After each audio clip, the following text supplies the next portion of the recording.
wil vandag vir jou wys hoe ons met 2 getalle vermenigvuldig, want dit is eintlik baie maklik en lekker om die somme te doen. Kom ons begin met die voorbeeld. Onthou, die belangrikste beginreël in wiskunde is dat ons moet netjies skryf en ons moet die regte getalle onder die regte getalle neerskryf. Die tiene onder die tiene en die honderde onder die honderde. In die som gaan ons 396 eers met die ene vermenigvuldig, wat 5 is, en dan gaan ons sy antwoord hier neerskryf.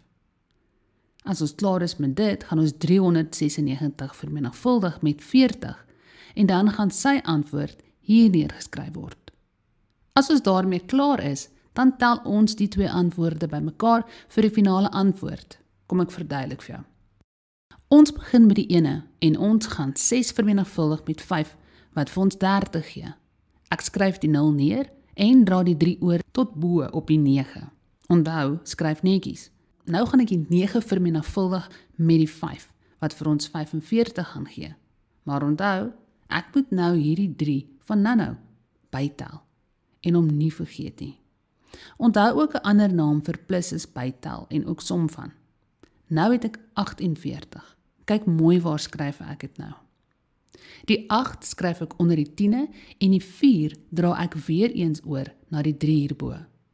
Die laaste een wat ons hier gaan vermenigvuldig is die 3 met die 5, wat vir ons 15 gee.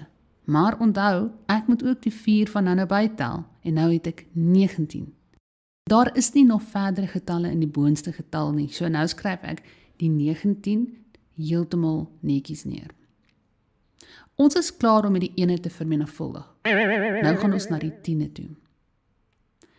Nou hier kom die belangrikste vangplek in hierdie somme. Omdat ons nou met die tiene gaan vermenigvuldig, moet ek vir die tiene 'n plek met 'n 0 gaan hou. Ons gaan nie nou met 40 vermenigvuldig nie, maar net met die 4.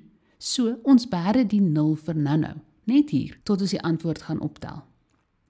Onthou ook dat ons nou klaar is met hierdie syfertjies hierbo en ons moet hulle eintlik doodtrek of uitvee. Dat ons nie neer mekaar raak nie, want ons gaan nou nuwe syfertjies hierbo oordra. Kom ons begin. Ek sê 6 vermenigvuldig met 4 en dit gee vir my 24. Ek skryf die 4 neer en dra die 2 oor. Nou sê ons 9 vermenigvuldig met 4 plus die 2 wat ons oorgedra het en dit gee vir ons 38. So nou skryf ons die 8 hier neer en die 3 dra ons oor tot hierbo. Ons is amper klaar. Kom ons maal nou die 3 met die 4 wat vir ons 12 gee en dan plus ons die 3 by wat ons nou oorgedra het en dit gee vir ons 15. Daar is nie meer 'n plek om oor te dra nie, so nou skryf ons 15 neer. Ons is nou klaar om te vermenigvuldig. Die harde werk is nou verby en nou is dit net lekker, maklik en vinnig. Nou gaan ons optel. 0 plus 0 gee vir my 0. 8 plus 4 is 12. Dra die enetjie oor. 9 plus 8 is 17 plus die enetjie by. 1 plus 5 is 6 plus 1 is 7. En dan is 0 plus 1 net 1. En daar is jou antwoord. 17.820. So lekker, maklik en vinnig soos dit. Onthou, wiskunde is 'n oefenvak. Jy moet die somme oor en oor oefen om dit reg te kry, maar ook om goed daarin te raak. Dankie dat jy gekyk het. Ek sien jou in die volgende video.